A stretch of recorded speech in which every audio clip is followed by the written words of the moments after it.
আপনারা নিশ্চয়ই অবহিত আছেন যে গত কয়েকদিন ধরে বাংলাদেশে কিছুটা অস্বাভাবিক অবস্থা বিরাজ করছিল।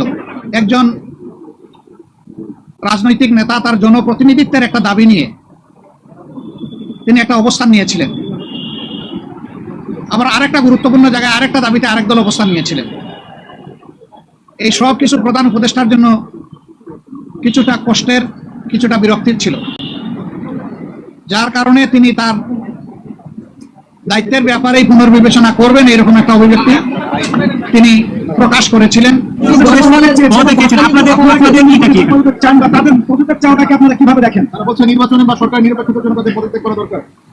পদত্যাগ চাইলো বিএনপি আর ফতোয়া দিবে জামাতে ইসলামী, এটা কি মানায়? পরে আমরা শুরু করেছি। উনি ডেকে এইটুকুই বলেছেন, দেশ আমাদের সবার, আমি অবশ্যই অর্থবহ, সুষ্ঠু, স্বচ্ছ একটা নির্বাচন দিতে চাই, আমি যেন কোনো নির্বাচন দিতে চাই না। যারা সামনে আছেন তাদের জন্য দাঁড়াইলে ভালো হয়, আবার যারা দূরে আছেন তাদের জন্য বসলে ভালো হয়। তো যেহেতু ওই ভদ্রলোকেরা দূরে আছে, বঞ্চিত মানুষ, আমরা এখন বৈষম্যের বিরুদ্ধে, এই কারণে আমি বসেই কথা বলি। আলহামদুলিল্লাহ। আসসালামু আলাইকুম রহমতুল্লাহ।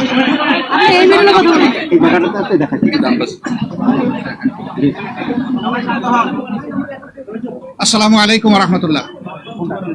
সাংবাদিক বন্ধুগণ, আপনারা নিশ্চয়ই অবহিত আছেন যে গত কয়েকদিন ধরে বাংলাদেশে কিছুটা অস্বাভাবিক অবস্থা বিরাজ করছিল। তারই ধারাবাহিকতায় গত পরশুদিন অর্থাৎ বৃহস্পতিবারে উপদেষ্টা পরিষদের একটা বৈঠক হয়। সেই বৈঠক থেকে প্রধান উপদেষ্টা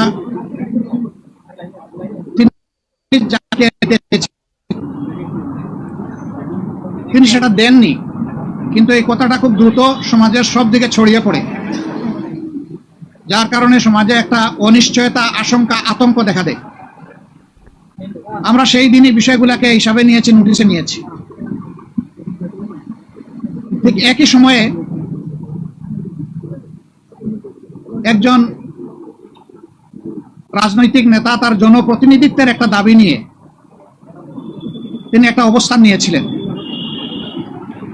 আবার আরেকটা গুরুত্বপূর্ণ জায়গায় আরেকটা দাবিতে আরেক দল অবস্থান নিয়েছিলেন। এই সব কিছু প্রধান উপদেষ্টার জন্য কিছুটা কষ্টের, কিছুটা বিরক্তির ছিল, যার কারণে তিনি তার দায়িত্বের ব্যাপারেই পুনর্বিবেচনা করবেন এরকম একটা অভিব্যক্তি তিনি প্রকাশ করেছিলেন, কিন্তু কার্যত এটা অফিসিয়ালি সামনে আসেনি। এ বিষয়ে আপনারাও আমাদের মতোই বিচলিত ছিলেন, আমরা এটা বিশ্বাস করি। কারণ দেশ আমাদের সবার, দেশ ভালো থাকলে আমরা সবাই ভালো থাকবো। 24 জুলাই বিপ্লবের মধ্য দিয়ে দেশে একটা পরিবর্তন এসেছে, কিন্তু এই পরিবর্তনে এখন যারা নেতৃত্ব দিচ্ছেন সরকারে, তারা তাদের পরিচয় হচ্ছে যে তারা কোনো পার্টিকে বিলং করবেন না। এটা হওয়া উচিত, কিন্তু এখানেও কিছু ব্যতিক্রম ঘটেছে, এটাও মাঝে মধ্যে সমাজকে উদ্বিগ্ন করেছে। আবার স্বাভাবিকভাবেই এই পরিবর্তন বা বিপ্লবের অবশ্যম্ভাবী দাবি ছিল যে অর্থবহ কিছু সংস্কার করা লাগবে এবং যারা অপরাধী তাদের বিচার হতে হবে। এই সংস্কার এবং বিচারের মধ্য দিয়েই একটা অর্থবহ নির্বাচন হবে, যে নির্বাচনে সমতল মাঠ থাকবে। নির্বাচনে যারা অংশগ্রহণ করবেন তাদেরকে কোনো ধরনের ষড়যন্ত্রের মুখোমুখি হতে হবে না। এখানে পেশি শক্তি এবং কালো টাকার প্রভাব চলবে না। 15.5 বছর মানুষ 3টা নির্বাচনে তার ভোটের অধিকার প্রয়োগ থেকে বঞ্চিত হয়েছে। এবার তারা নিঃসংকোচে নিজের এই অধিকারটা প্রয়োগ করতে চায় এবং এই সুযোগ পাবে, নিশ্চিত হবে। এটি হচ্ছে জনগণের দাবি। প্রধান উপদেষ্টা ইতিমধ্যে কয়েকবার তিনি বলেছেন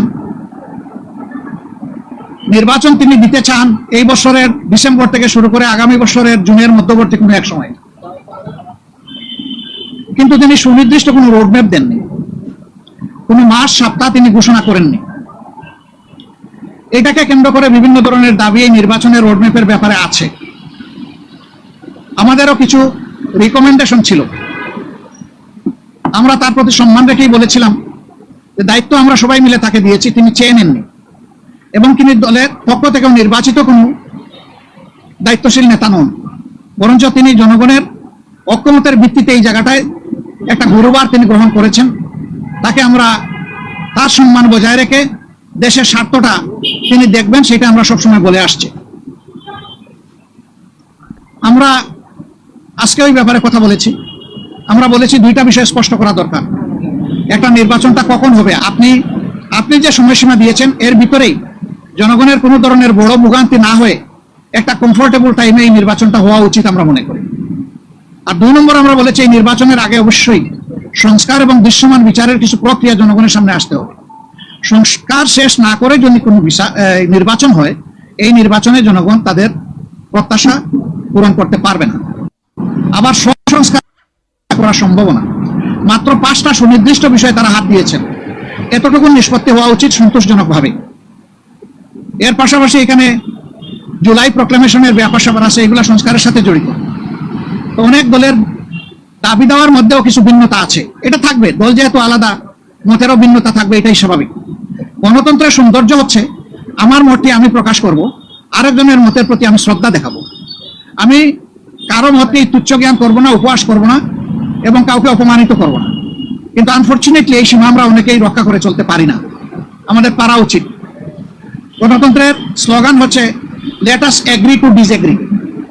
আসো আমরা এক হই যে আমাদের ভিন্ন মত প্রকাশ করার অবকাশ আছে, সুযোগ আছে। এই থিওরির উপর আমাদের সকলকে আসতে হবে। আমরা বিশ্বাস করি সমস্ত দলই দেশকে ভালোবাসে। ভালোবাসার জায়গা থেকে দায়িত্ববোধের পরিচয় দিয়ে আমরা সবাই যদি এগিয়ে আসি এবং আমরা যদি সংস্কার প্রক্রিয়াকে অর্থবহ সহযোগিতা করি, তাহলে একটা অর্থবহ সংস্কারের মধ্য দিয়ে একটা অর্থবহ নির্বাচন নিশ্চিত হতে পারে ইনশাআল্লাহ। আমরা সেই দিনটির অপেক্ষায় আছি। সমাজে যে অস্থিরতা দেখা দিয়েছিল এই বিষয়টাকে কেন্দ্র করে, প্লাস বিভিন্ন ব্লকেটকে কেন্দ্র করে আপাত দৃষ্টিতে তা কিছুটা কেটেছে। আমরা এর স্থায়ী নিষ্পত্তি চাই এবং আমরা মনে করি যে 2টা রোডম্যাপ ঘোষণা করলেই তার অনেকটাই সমাধান হয়ে যাবে। একটা হচ্ছে সংস্কারের রোডম্যাপ, আর একটা হচ্ছে নির্বাচনের রোডম্যাপ। এই দুইটাই অতীব গুরুত্বপূর্ণ বলে আমরা মনে করি। আপনারা আজকে এখানে এসেছেন, আপনারা ইতিমধ্যে বিএনপির বন্ধুরা এসেছেন, তাদের কথা আপনারা শুনেছেন, আমাদের কথা আপনারা ধৈর্য ধরে শুনলেন। এই জন্য আমরা আমাদের পক্ষ থেকে আপনাদের প্রতি কৃতজ্ঞতা জানাই এবং ধন্যবাদ জ্ঞাপন করি। আপনাদের সাথে আমাদের আরো অনেক দেখা হবে, কথা হবে ইনশাআল্লাহ। আজকে আরো হয়তো আপনারা কথা শুনবেন, আরেকটা দল তারা ঢুকেছেন, তারাও বের হলে তারা তাদের কথা বলবেন। আমরা দেশকে আমাদের ভালোবাসার জায়গা থেকে, বিবেকের দায়বোধের জায়গা থেকে যেটা উত্তম মনে করি, সেই ব্যাপারে কাজ করতে আমরা দৃঢ় প্রতিজ্ঞ। ন্যায় এবং সত্যের পথে আমরা অবিচল থাকবো, দেশের স্বার্থটাকে আমরা বড় করে দেখবো, এটি হচ্ছে আমাদের অঙ্গীকার। আপনাদের সবাইকে ধন্যবাদ। আপনারা যে আজকে আলাপ করলেন, এটার প্রেক্ষিতে আপনারা কোনো সময়সীমা বেঁধে দিয়েছেন কিনা এবং আপনারা রোড সংস্কারের পরে নির্বাচন চাচ্ছেন কিনা? অবশ্যই সংস্কারের পরে সবাই নির্বাচন চায়। আমরা তারা নির্বাচন ক্ষমতায় যায় তাহলে তারা সংস্কার কন্টিনিউ করবে এবং আওয়ামী লীগের বিচার কন্টিনিউ করবে। আপনারা কি এটা বিএনপি কখনো কখনো বললে, তারা কিন্তু বারবার এখনো বলছে যে আমরা সংস্কারের বিরোধী নই, তবে নির্বাচনের রোডম্যাপটা আমরা চাই সুনির্দিষ্টভাবে, সেটা তো আমরাও চাই। কিন্তু আমরা কোনো সময় বেঁধে দেইনি। আমরা কমফোর্টেবল 2টা টাইম আপনাদের মাধ্যমে জাতিকে জানিয়েছি। যদি সংস্কার শেষ হয়ে যায় তাহলে ফেব্রুয়ারির মধ্যভাগে এটা হতে পারে, আর যদি সংস্কারের ভিতরে শেষ না হয় আরেকটু সময় লাগে, এরপরেই যেহেতু রোজা শুরু হয়ে যাবে, রোজার পর হতে হবে, তারপরে এটাকে টেনে লম্বা করলে কোনো সুষ্ঠু নির্বাচন করা সম্ভব হবে না। আমাদের দেশের আবহাওয়া এটা এলাও করবে না।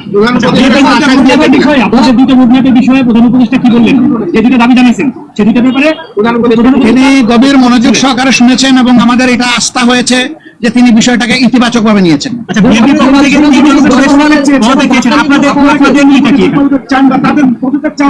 কিভাবে দেখেন? তারা বলছে নির্বাচনে বা সরকার নিরপেক্ষতার জন্য তাদের পদত্যাগ করা দরকার।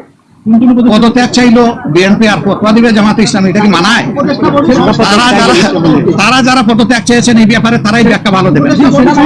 আমরা কারোই কোনো পদত্যাগ চাইনি এবং এই সময় আমরা যখন ওই রকম প্রয়োজন অনুভব করবো তখন আপনাদের মাধ্যমে জানাই দেব। এই যে অস্থিরতার অবস্থা বিরাজ করছে, আমরা আশাবাদী মনে করছেন পুরাটাই দূর হবে ইনশাল্লাহ।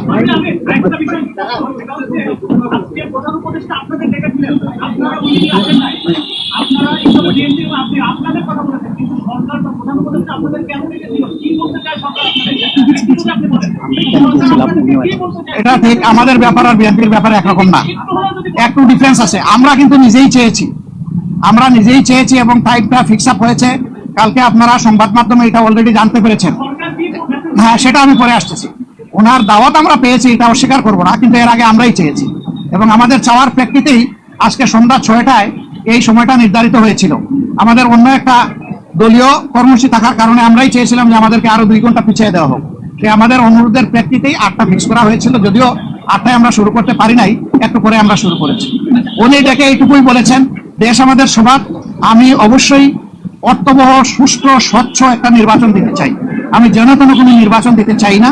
এবং তিনি আমাদের কথা মনোযোগভাবে শুনেছেন আর বলেছেন যে আপনাদের পরামর্শগুলো আমি প্রয়োজন মনে করি, আপনারা যে পরামর্শ দেবেন অবশ্যই আমি এগুলা কনসিডারেশন নেব, অন্যদের কথা আমি শুনবো এবং আগামীকালকেও তিনি আরো অনেকগুলা দলকে দাওয়াত দিচ্ছেন, তাদের কথাও তিনি শুনবেন। সবার কথা শোনার পরে তিনি আশা করি তার একটা সিদ্ধান্ত তিনি ম্যাচিউর করবেন। সবাইকে ধন্যবাদ, অনেক অনেক ধন্যবাদ। আরো দেখা হবে, সাংবাদিক বন্ধুদের সাথে আরো অনেক দেখা হবে। আসসালামু আলাইকুম রহমতুল্লাহ। পাওয়া যাবে আস্তে আস্তে, সব কথা একসাথে পাবো।